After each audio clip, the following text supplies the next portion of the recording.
Assalamualaikum warahmatullahi wabarakatuh. Saya Kasturi dari kelas 5C. Di sini saya akan membuat video tugas dari mata kuliah Hukum Maritim yang diampu oleh Pak Sintong Aryon Hutapea, SHMH.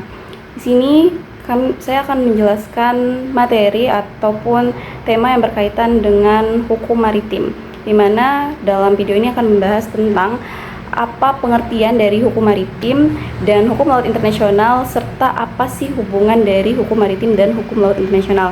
Nah, pertama-tama kita akan membahas tentang apa dulu definisi dari hukum maritim.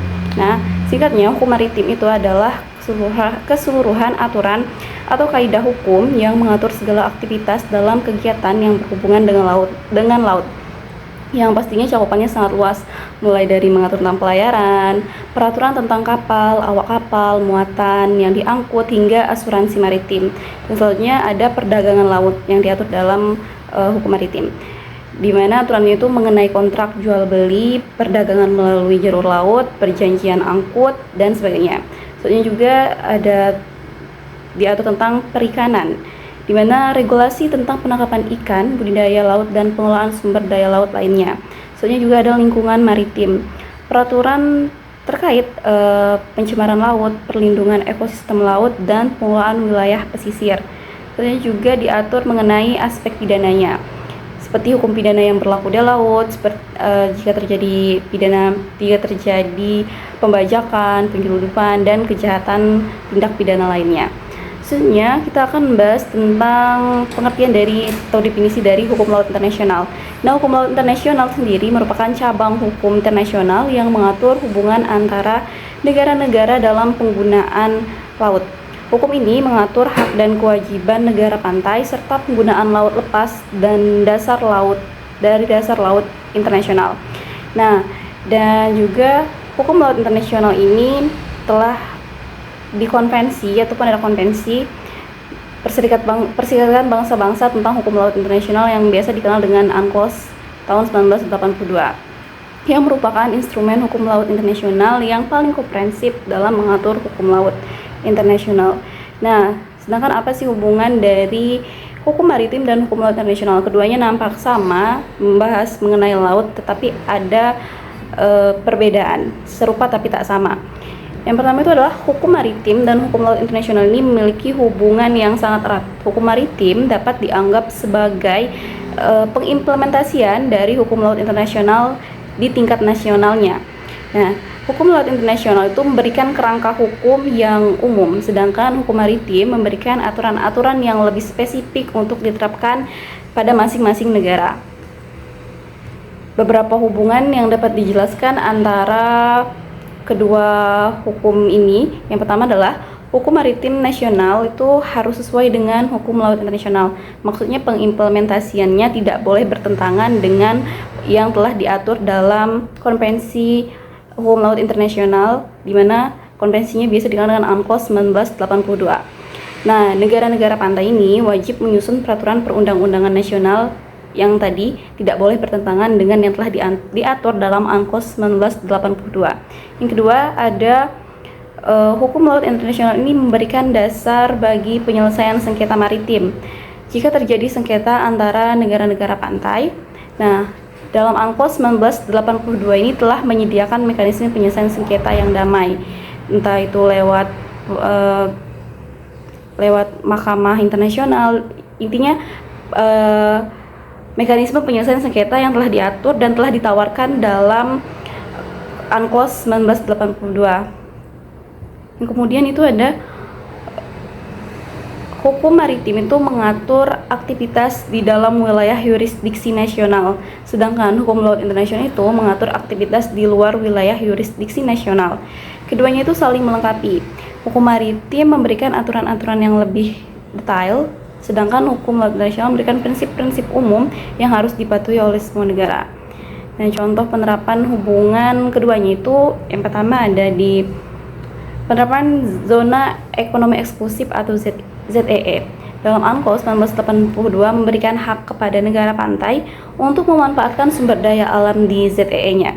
Hukum maritim nasional pun sama, mengatur Lebih lanjut, bagaimana negara pantai tersebut mengelola dan memanfaatkan sumber daya alam di ZEE-nya, di mana jika di UNCLOS itu sebagai prinsip-prinsip dasarnya, nah spesifiknya itu diatur lagi oleh hukum maritim di masing-masing negara sesuai dengan yurisdiksi negaranya juga. Yang kedua itu ada pengaturan tentang penerapan hubungannya itu tentang pencemaran laut. Di UNCLOS 1982 itu mewajibkan negara-negara pantai untuk mencegah dan menanggulangi pencemaran laut. Dan implementasi lebih lanjutnya di hukum maritim nasional akan mengatur sanksi-sanksi bagi kapal yang melakukan pencemaran laut di wilayah yurisdiksi nasional masing-masing negara. Nah, dari beberapa penjelasan mulai dari definisi dan juga beberapa hubungan dari antara hukum maritim dan juga hukum laut internasional, bisa dikatakan keduanya itu serupa tapi tak sama dan juga memiliki hubungan yang sangat erat, bahkan bisa dibilang saling melengkapi. Hukum maritim dianggap sebagai cabang dari hukum laut internasional. Nah, kita balik pada topik awal, itu hukum laut internasional tadi kan merupakan suatu sistem hukum yang mengatur berbagai aspek penggunaan laut, termasuk batas wilayah, eksploitasi sumber daya laut, dan penyelesaian sengketa maritim. Ini merupakan kerangka kerja umum yang mengatur hubungan antara negara-negara dalam hal penggunaan laut. Jadi yang diatur itu skala besar, itu tentang negara. Yang kemudian hukum maritim itu lebih mengerucut spesifik, mengatur kegiatan yang terjadi ataupun yang berlaku di laut, seperti kegiatan pelayaran, perkapalan, asuransi maritim, dan hukum perdata yang berkaitan dan terjadi di laut. Hukum maritim ini dapat dipandang sebagai implementasi atau lanjutan dari hukum laut internasional dalam konteks kegiatan sehari-hari yang dilakukan manusia di laut. Sedangkan ada beberapa perbedaan dari hukum maritim dan hukum laut internasional, meskipun keduanya saling terkait, ada beberapa fokus perbedaan aspek. Yang pertama itu, kalau hukum laut internasional itu fokusnya itu hubungan antara negara dan penggunaan laut, sedangkan fokus dan hukum maritim ini adalah kegiatan-kegiatan di laut, seperti yang dibilang tadi, kegiatan pelayaran, perkapalan, asuransi, dan juga masalah keperdataan yang terjadi di laut. Sebenarnya perbedaannya itu ada di ruang lingkup. Nah, kalau hukum laut internasional tuh lingkupannya tuh lebih luas, mencakup semua aspek penggunaan laut. Nah, sedangkan hukum maritim tadi ruang lingkupnya itu lebih spesifik ataupun mengerucut. Fokusnya itu hanya pada kegiatan maritim atau kelautan.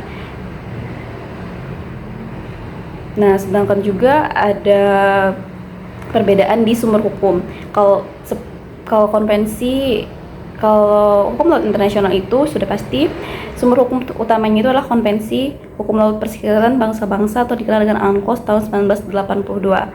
Nah, sedangkan hukum maritim, sumber hukumnya itu bisa dari perjanjian bilateral, kebiasaan internasional, undang-undang nasional, PP, serta konvensi internasional yang lebih spesifik, misalnya konvensi SOLAS.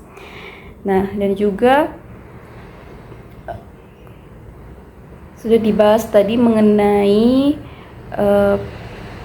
beberapa perbedaan juga dari hukum laut internasional dan juga hukum maritim. Nah, jadi bisa ditarik sedikit kesimpulan, hukum laut internasional tadi merupakan landasan hukum yang lebih luas, sedangkan hukum maritim adalah penerapan praktis atau implementasinya dari hukum laut internasional tersebut dalam kehidupan sehari-hari di laut. Nah, keduanya memang saling melengkapi, serupa tapi ada beberapa perbedaan, dan bekerja sama untuk mengatur kegiatan manusia di lingkungan kelautan atau maritim. Sekian mungkin penjelasan dari saya tutup. Assalamualaikum warahmatullahi wabarakatuh, semoga bermanfaat.